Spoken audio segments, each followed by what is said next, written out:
Wait, this is Jere, and today I'm going to do my top 10 best games of 2023. 2023 has been an excellent year for video games.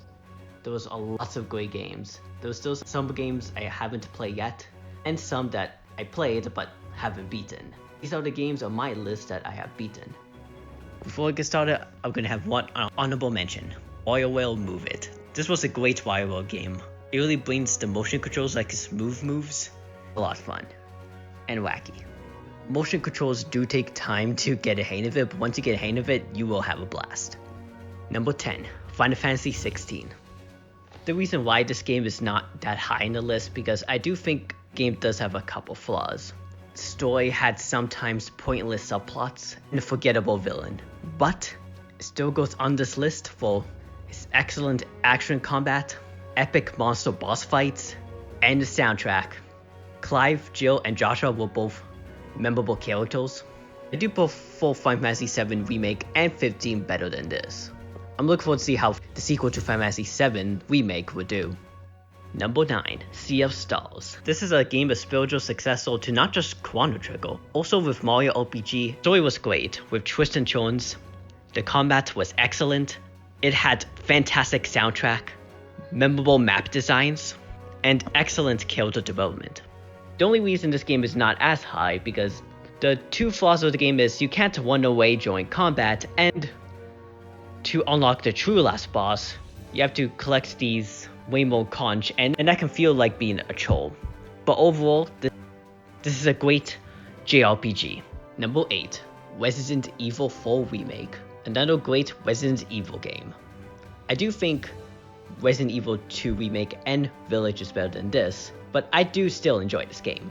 It didn't change as much compared to 2 and 3 Remake story, but they did nice tweaks to the gameplay. It does make it more like a horror game, and also the improvement graphics makes moments look disturbing. I really can't wait to see what the next Resident Evil games are going to be. It would be great seeing Resident Evil 5 or Code Veronica to get a remake like this. Number 7, SpongeBob SquarePants The Cosmic Shake. I've been waiting for a SpongeBob game to be as good as Battle Bikini Bottom. It's finally one that's almost close to it, and they made the gameplay similar to that. But it's not a collectathon, it's more a linear platformer. It was a great game. It is a short game, but sweet. References that SpongeBob fans who grew up with the original seasons will be familiar with. The gameplay is a lot of fun. This game had a lot of more funny moments than the SpongeBob modern episodes. Number 6, Hogwarts Legacy. This was a great open world game. The game really made it feel like that you're in Hogwarts. I really like the character customization, how you do the side quests of the characters you meet, combat, how you learn different spells, even the curse spells. I had a great time with this, and even if you can't get into the Harry Potter franchise, I still recommend this. You might like the characters in this game better than the movies. Number 5, Hi-Fi Rush.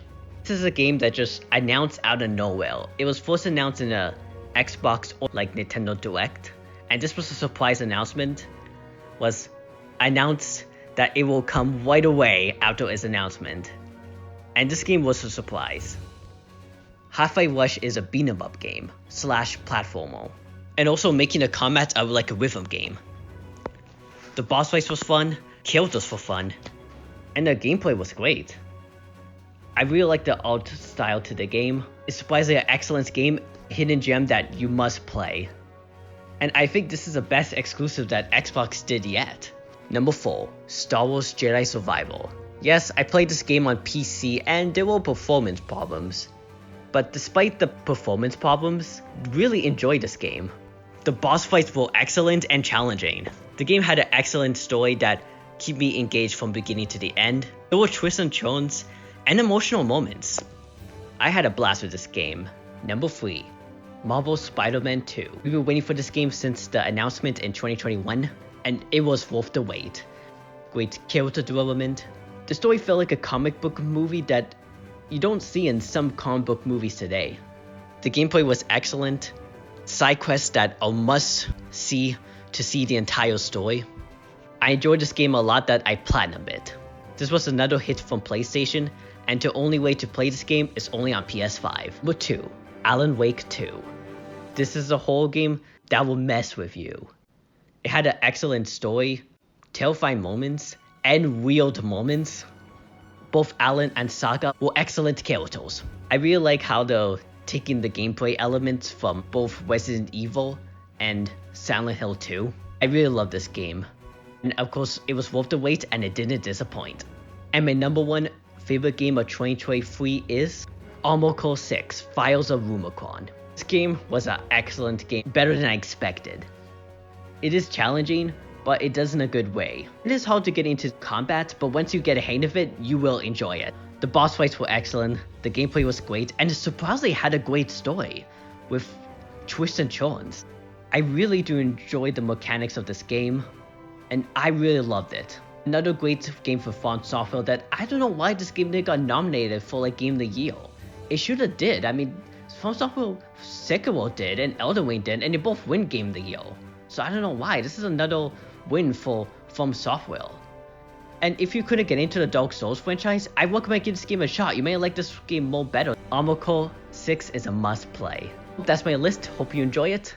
This is Sora, Jere, and bye.